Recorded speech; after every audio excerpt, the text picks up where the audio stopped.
Business করার ইচ্ছা আছে খুব হালালভাবে। আমি হোয়াট ইজ হালাল বিজনেস? মানে কারোর সাথে বাটপাড়ি চিটারি না করে যে সুন্দরভাবে বিজনেস করা যায় সেটা না। প্রস্তাবের বিষয়টা কি শুধু মিডিয়া না, আমি যদি একটা আমি একজন মানে ব্যক্তি প্রিয়াঙ্কা জামান হিসেবে আমি যদি কোনো একটা চাকরি করতেও যাই, আমি যদি একটু সুন্দর স্মার্ট থাকি, ওখানেও কিন্তু আমার অনেক ধরনের কথা আসবে, অনেক কুপ্রস্তাব আসবে, আবার ভালো প্রস্তাবও আসবে। আপনার ক্ষেত্রে কি কি এসেছে? আমার ক্ষেত্রে আমি এগুলোকে না কখনো নেগেটিভলি দেখি না, পজিটিভলি দেখি যে একটা মানুষকে কুপ্রস্তাব দিতেই পারে, কিন্তু আমি কি প্রস্তাব দিতেই পারে, কিন্তু সেটা আমি কিভাবে রিসিভ করব, আমি কিভাবে এটা হ্যান্ডেল করবো, এটা সম্পূর্ণই আমার মধ্যে। সো আমি কখনো কারো দোষ ধরি না। প্রস্তাব মনে হয় দিতে পারে না, প্রস্তাব দিতে পারে যে কোনো কুপ্রস্তাব দেওয়াটা আসলে কখনোই আমার মনে হয় না খুব একটা ভালো কিছুর মাঝে পড়ে। আপনি কখনো চিন্তা করেছেন আপনি যদি এই নায়িকা বা মিডিয়াতে না আসতেন তাহলে কি হতেন?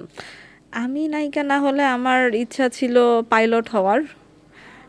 ছোটবেলা থাকে না মানুষের কিছু মানে অযথা মানে স্বপ্ন, তো আমার পাইলট হওয়ার ইচ্ছা ছিল। কিন্তু মানে প্র্যাকটিক্যাল স্বপ্ন কি? আপনি কি মানে ওই পর্যন্ত মানে অনেক ছোটবেলা থেকেই তো মিডিয়াতে এসেছেন, কিন্তু কখনো ব্যাকআপ চিন্তা করেননি যে আপনি একটু আগে যেরকম বলছিলেন যে আমি তো সারা জীবন অভিনয় করব না, নায়িকা থাকবো না, তাহলে কি হবেন, কি হতে চান? আমার বিজনেস করার ইচ্ছা আছে খুব হালালভাবে। আমি হোয়াট ইজ হালাল বিজনেস? মানে কারোর সাথে বাটপাড়ি চিটারি না করে যে সুন্দরভাবে বিজনেস করা যায় সেটা, যে কোনো ক্ষেত্রে। আমার বিজনেস আমার অল ইন ওয়ান করার ইচ্ছা, যেমন আমার একটা সুপার স্টোরের মতো দেওয়ার ইচ্ছা।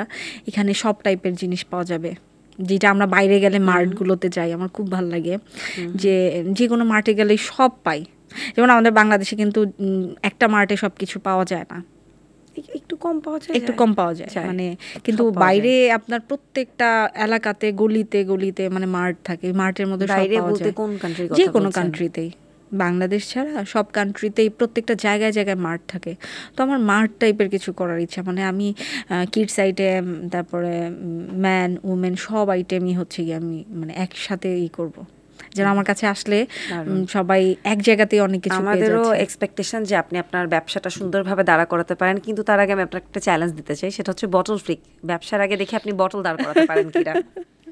ওকে, সো রুলস হচ্ছে এটা একটু সরিয়ে নিচ্ছি। তো এই বোতলটাকে এভাবে করে ফ্লিক করতে হবে, এভাবে করে ফ্লিক হয়ে। স্যার আপু একবার করে দেখান না। আমি পারি না, এই চ্যালেঞ্জ আপনার। আমি ওটা পারি না, কখনো খেলি নাই। সো লেটস ট্রাই, দেখি কয়বারে হয়। আমি জানি আমার হবে না, কারণ শুরুতেই কারোটা হয় না। সো আমি এটা বলেই নিচ্ছি যে আজকে আমার হবে না, বাট নেক্সট টাইম হবে। বাট আমি ট্রাই করছি, মাঝে আমিও ট্রাই করব। ওকে ওকে, দেন আমি একবার ট্রাই করে ফেলে দেখি। আমিও পারি না। গ্রেট, এটা হচ্ছে বিগিনার্স লাক। স্কোর কিন্তু কমে যাচ্ছে, হলো না একটুর জন্য। নাইস। ওফ,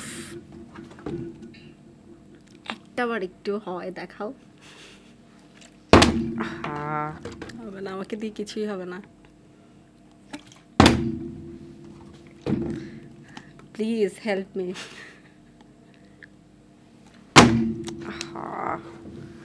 দেখি লাস্ট চান্স আমার সাথে কি হয়। বিগিনার্স লাক তো হলো।